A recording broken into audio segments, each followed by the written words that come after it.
Hey guys, and welcome back to the channel. In today's WWE SuperCard video, we're going to play a little bit of the heroic ring domination, and that will give you a bit of a spoiler as to how I've gone. In ring domination, we're going to take a look at some modes that have just currently shut down. Sing the Skepta song if you want.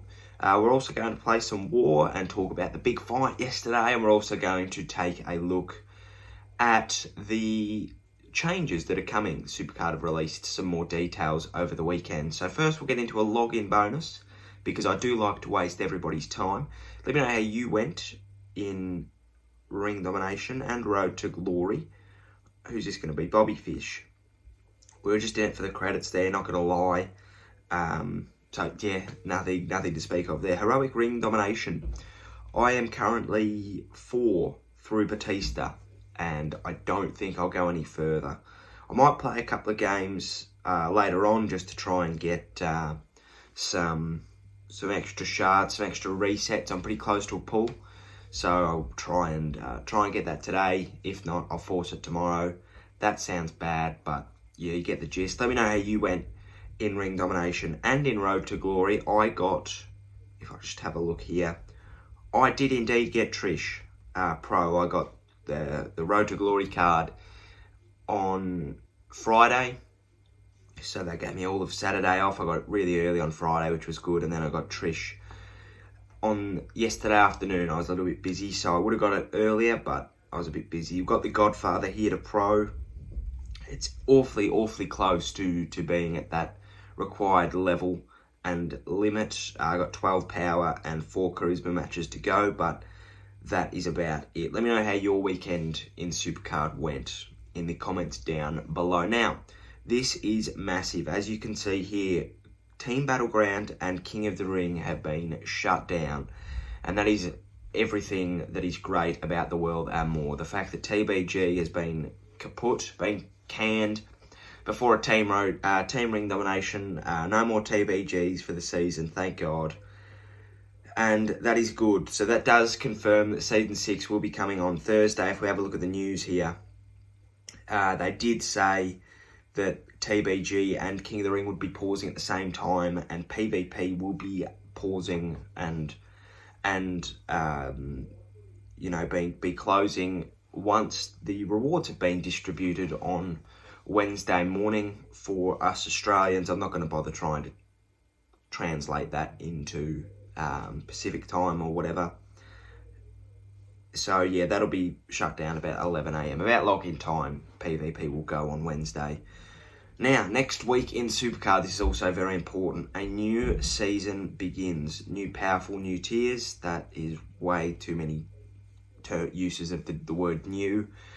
Team improvements, a performance center, and going beyond the level cap by fortifying. New Season 6 cards. We'll get into all that in a moment. A new Thanksgiving event is coming with the Gobbledygooker, and we'll be playing Road to Glory for a top Vanguard card. So that's just a base tier card. Vanguard is the top tier, as it's been known. Now we're going to flick over to Twitter, because I love Twitter and it gives me all my information. And I'm going to read you through information about teams in the Performance Center. So here they are. They make it easier to evaluate performance and recruit new players. Now, this is great because it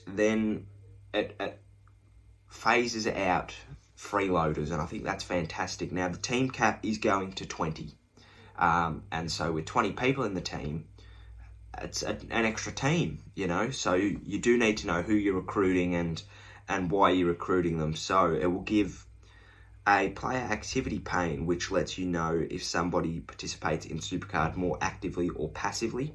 Teams also have a new stats pane, which gives you more insight on how a team performs on a typical basis.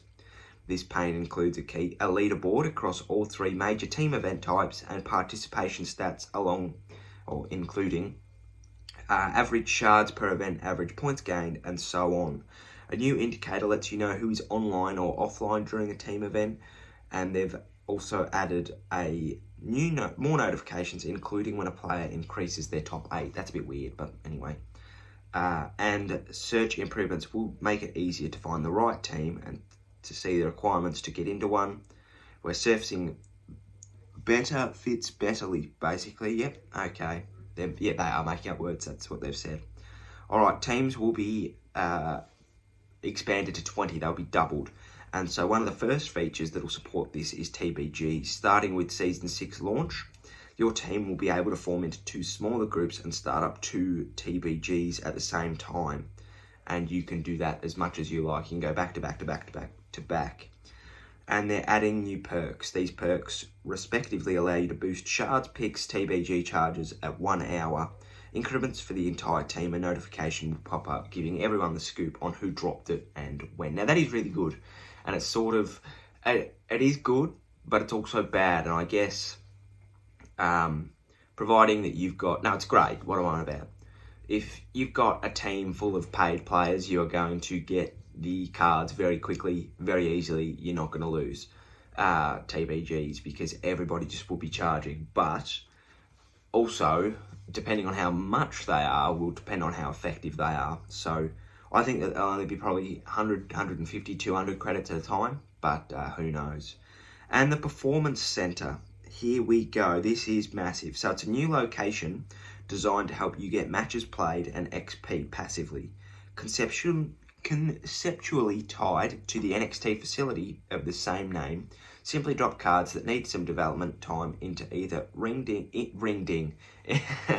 in-ring conditioning or gym workouts to earn XP or matches played while you do something else, including playing SuperCard. What an advertisement for the game. There we go, we've gone landscape. With any cards currently in the Performance Center, it provides 2 initial chambers, one for matches played and the other for XP. You'll get 1 free chamber for matches played at launch.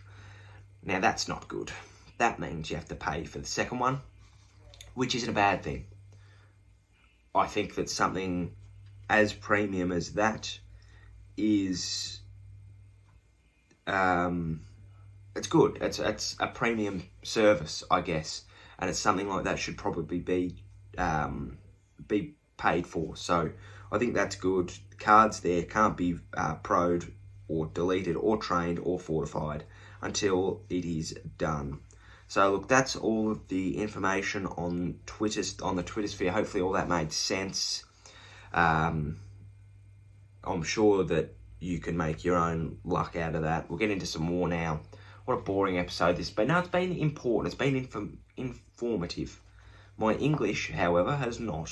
All right, let's get in. I only want to be going for another 3 minutes or so. So we'll get into the big fight. Yesterday, KSI versus Logan Paul 2. And what a scrap it was. Now, I said I wasn't going to watch it. I said I wasn't going to pay for it. I didn't. I found a totally legal stream on Twitch that I watched. And although it wasn't technically sound, like it wasn't great to watch, it was also great. It was so bad it was good. Now, I'm not taking anything away from both fighters.